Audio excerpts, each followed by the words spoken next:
I was supposed to be going to PCC and like working, and I just like was doing the bare minimum to get by. And the house I was living at, actually, an Army recruiter came to talk to one of my roommates. He wasn't home, and so I was like, well, I'll talk to you, I'll hear your spiel. And like 2 weeks later, I ended up signing up for the Army. And it turned out to be really good for me. It really forced me to grow up. I always knew I wanted to be a cop, and I got out in 2005 and became a cop then. My name is Charlie Asheim, and I am a police officer for the city of Portland, currently assigned to the gang enforcement team.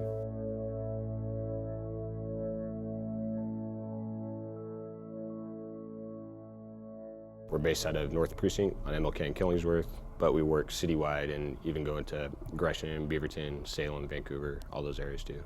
When I went to Grant, I would say probably 50% of it was white, 50% was everybody else. You know, we're talking about gentrification. A lot of these guys that we find here in a lot of these shootings, they don't live here anymore, right? But they still want to go hang out in the park. They still want to have that ownership and sense of belonging to the hood they claim. Whether they're victims, whether they're suspects, whether they're both, whatever they are. You know, there's certain guys that always hang out. Stop here. People want to stop by. Garfield and Holman. Mm-hmm. Just north Ainsworth. We're with Sherwood Youth.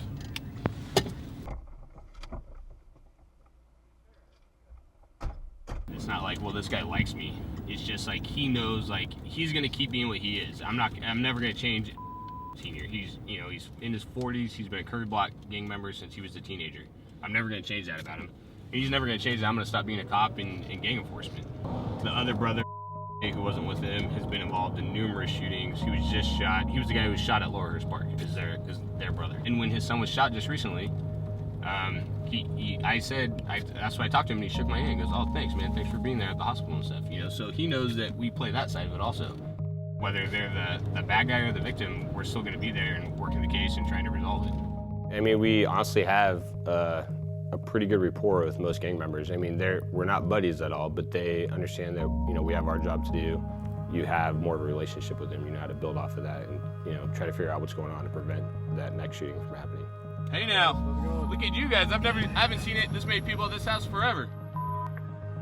Are you serious? I'm sorry to hear that. I'm sorry for your loss. That's sad. Really, we're not that much different lots of times than the people we're arresting. It's just a matter of choices or bad breaks, and and to treat them that way. You make a lot of sacrifices for this job. You miss out on family, you miss out on sleep, a lot of things. A lot of things that you wouldn't deal with like in a typical 9-to-5 office job. And so to have that buy-in with the community is important in that connection.